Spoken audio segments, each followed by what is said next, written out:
What's good, y'all? So I just got off of a call with someone who I'm working with at a national organization whose mission is to end homelessness.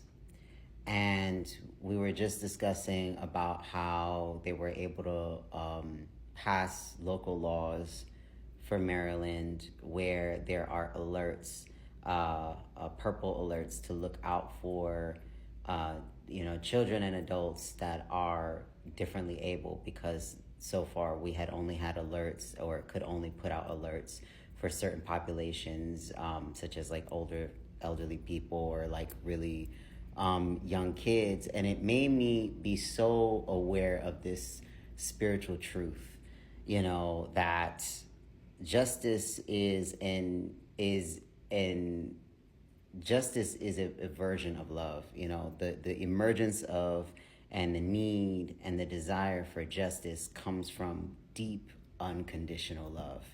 There is something in us that absolutely knows that discrimination, that leaving people out, that our systems and the way that we think and move need to be as expansive as we are, and it just lit this fire. It made me remember why, I'm not just an artist or a creative, and I'm not just a spiritualist and, oracle.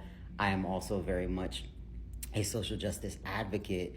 And I think that in spiritual communities, because we get so into this mindset of like, yes, we are the creators of our own reality, we also forget that there are still a lot of obstacles, still a lot of hate and ignorance in the way that people move, and we cannot be afraid to get involved in justice, in social justice, in assisting, because y'all, like a lot of us, because we're so stuck in believing that there's this matrix or this enemy moving against us, we're not understanding that, like,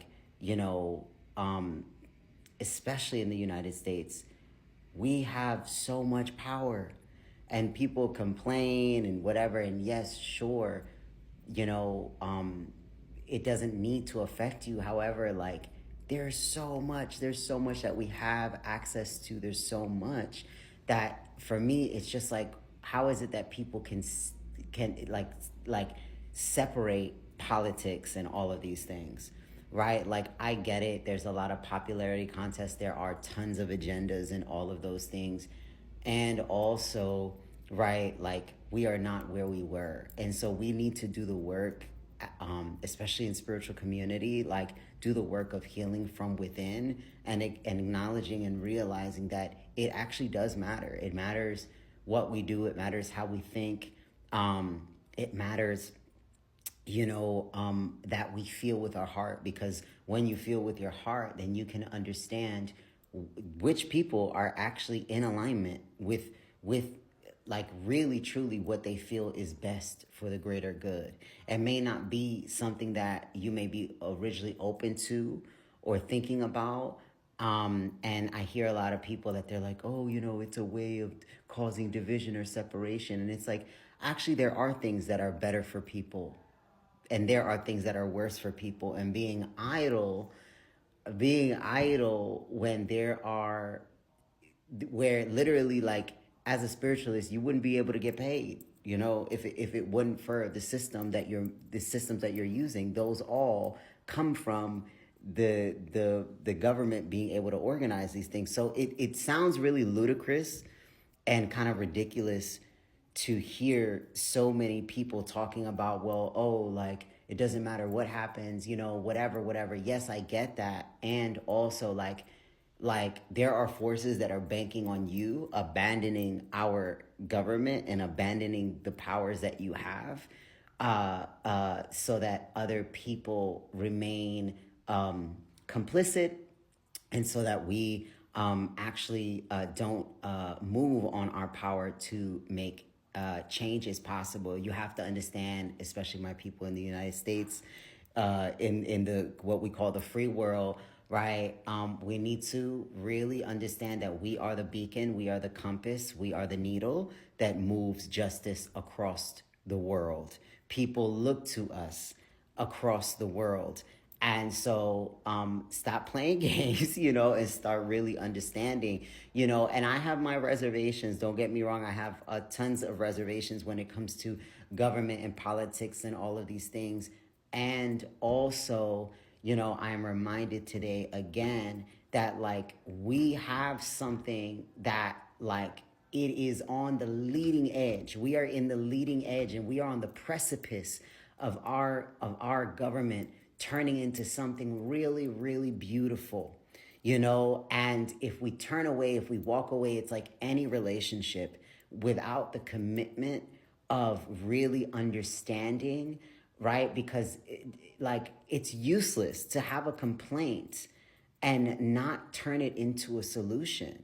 You see what I'm saying? So it's like instead of so many of us thinking that we don't have the power, like you have the power. You have the power to go and make change happen.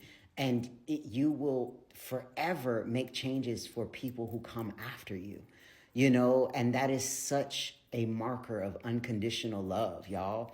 Like, for example, I am someone who experienced houselessness. I was able to help change laws with the collective. We were able to raise the age of people who are within youth services that are experiencing houselessness in New York. We were able to change it from 24 to 25, and that is a big thing, and it wasn't going to affect me. It wasn't going to affect me, but I still advocated. I still showed up, and it was because of my heart. I didn't do it for anything else other than, like literally my heart was leading me there. And I am so grateful. I didn't even understand how big that was until like now I understand. But like y'all, like I was experiencing houselessness. Like I was going through extreme mental health issues. But guess what? I still walked in my purpose, and that was my purpose. This may not be everyone's purpose, but wherever you are, it is your responsibility.